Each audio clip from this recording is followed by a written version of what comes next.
स्वर्गदूतों के बारे में हम हमेशा सीखना चाहते हैं कि वो कैसे बने और उनको किस लिए बनाया गया। आइए आज हम लूसीफर स्वर्गदूत के बारे में सीखेंगे कि उसको कैसे बनाया, क्यों बनाया और वह परमेश्वर से अलग कैसे हो गया।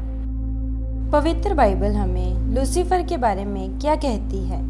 लूसीफर नाम English Bible king James version में हमें मिलता है। जब हम यशाया की पुस्तक 14 अध्याय उसकी 12वीं आयत में पढ़ते हैं, हे बोर के चमकने वाले तारे, तू क्यों कर आकाश से गिर पड़ा है। जब हम इसे इंग्लिश में पढ़ते हैं, यहाँ पर लूसीफर शब्द इस्तेमाल होता है। How art thou fallen from heaven, O Lucifer, son of the morning। Lucifer एक बहुत खूबसूरत स्वर्गदूत था। पवित्र बाइबल हमें उसके बारे में बताती है कि परमेश्वर ने उसको अपनी आराधना के लिए बनाया था और उसको बनाते समय परमेश्वर ने उसे बहुमूल्य हीरे, सोना, मणियों से बनाया था। और क्या आप जानते हैं कि परमेश्वर ने उसे अदन की वाटिका में रखा था और बाद में परमेश्वर ने आदम और हवा को उसी अदन की वाटिका में रखा था। जी हाँ, यह सच है कि लूसीफर आदम और हवा से भी पहले का स्वर्गदूत है।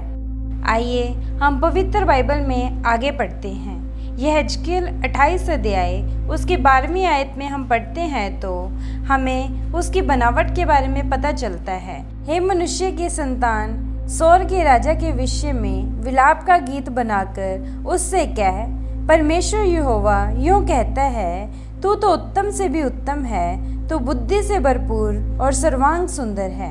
यहाँ पर सौर के राजा का जिक्र आता है, पर यह उसके लिए नहीं, लूसीफर के बारे में है, क्योंकि कोई मनुष्य नंबर 1 उत्तम से भी उत्तम, नंबर 2 बुद्धि से भरपूर, नंबर 3 सर्वांग सुंदर नहीं हो सकता।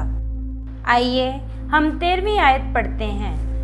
तू परमेश्वर की अदन नाम बारी में था, तेरे पास आभूषण, माणिक, पदराग, हीरा, फिरोजा, सुलेमानी मणि, यशब, नीलमणि, मरकत और लाल सब भांति के मणि और सोने के पहरावे थे।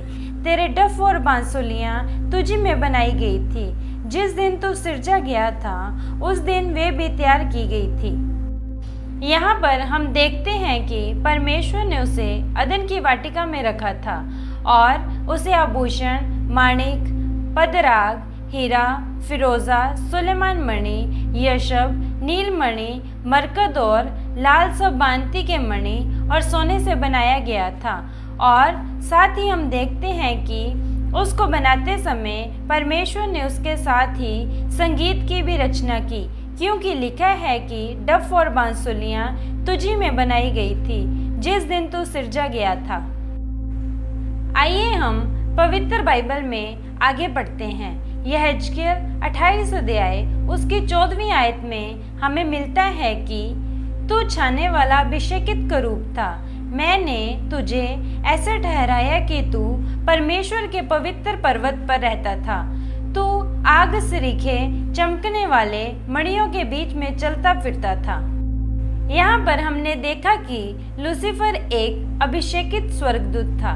वह परमेश्वर के पवित्र पर्वत पर रहता था और आग सरीखे चमकने वाले मणियों के बीच चलता फिरता था।